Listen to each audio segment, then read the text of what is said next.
We know you're considering moving your business unseen out of the country. Why is Sure, that? no problem.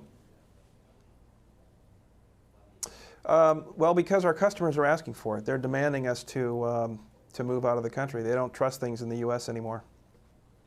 Why do you think that is? I think the whole NSA spying has had a seriously negative impact on the trust and faith people have in the political and legal system in the United States at this point.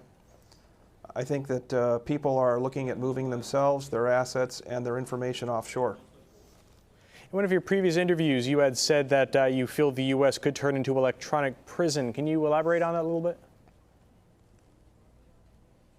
Well, if everyone's watching everything that you do and you don't know where that information's going, there's no recourse in terms of what happens with the information. There's no recourse in terms of how you can remedy things. You know, for example, the no-fly list. There's no way you don't even know you're on it until you go to the airport and they say you can't fly, and there's no way to get yourself off of it, and you don't know what got you on it in the first place. So, you know, that's just for flying. Now we start talking about the electronic surveillance. It's becoming a serious problem for a lot of people. A lot of people are now starting to realize that the terrorists aren't the people they're after. It's the people who are just ordinary people paying taxes and doing their jobs. So we've got internet giants like Apple and Google who have been apparently providing the NSA with backdoor access to their information and to user data. But how about small companies like yours? Is that also something that they're doing, or is that something that they're largely outside the scope of for now? Well, we haven't been contacted by anyone, and I assume most small companies, it doesn't really matter because if you want to gather information, you can just put your switches over in the central colocation and central offices that are run by the giant ISPs like AT&T, you know, people like that.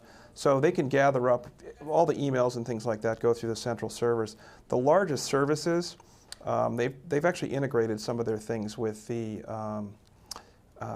services so that they have instant access, you know, in real time to the data. The big companies, to be fair to them, they didn't have any choice in the matter. They just basically were, you know, it's our way or the highway, and that's it. So they had to hand this over to the NSA and the spies. And effectively, what's happened is the spies have turned the companies like Apple and Google into spies themselves. Now, if you think about it, spying is actually one of the lowest level jobs there is in the world. It's, you know, some people think it's lower than prostitution or being a butcher who kills animals, because spies basically lie for a living. And that's what they've done. They've turned Google and Apple into these kind of companies that spy on people. So I think it's actually really a shame. It's actually not a good thing. And the person from LavaBit, if you followed the news last week, who shut down his service, he's a good person. And he's protecting his customers who, you know, my understanding is he received a letter that just said hand over everything, and he just refused. So it's one thing to protect against real criminals, people who are breaking the law, who are looking for, you know, who are doing child pornography or, you know, committing acts of violence or property theft or destruction. That's one thing, and those are usually, you know, you get subpoenas and warrants and things like that. But that's a one-off. When you get the fishing net that comes out and looking for everybody and you're going to catch every fish in the ocean, that's when I think people have to really, you know, start asking some questions. All right, how far do you think the government's willing to go to access user data? You know, I don't know what the government wants to do. I mean, there are good people in the government too, so, you know, I don't want to say a bad thing about the government. It's actually a small part of the government that's doing this. So, you know, let's be clear about it. And it's really almost like a rogue, you know, part of the government. They're not following the law.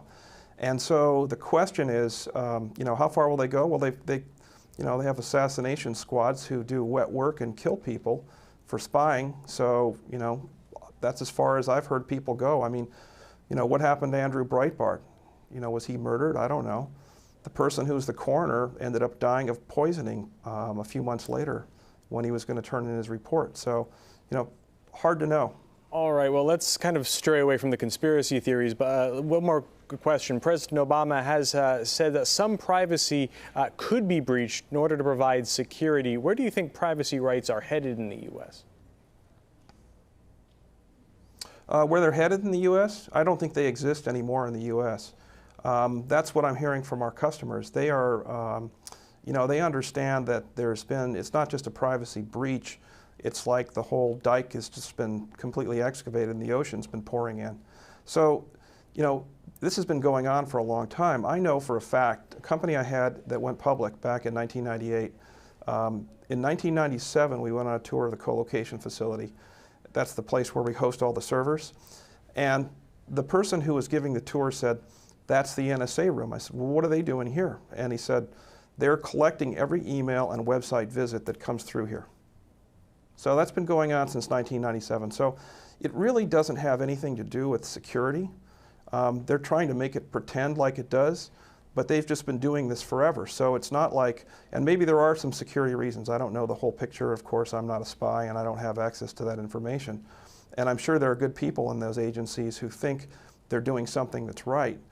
But they're crossing a line now, and what they're doing when they start going on these dragnets, they're basically violating the Constitution. And a lot of people, lawyers, business people, a lot of people I know are actually quite up in arms about this privately.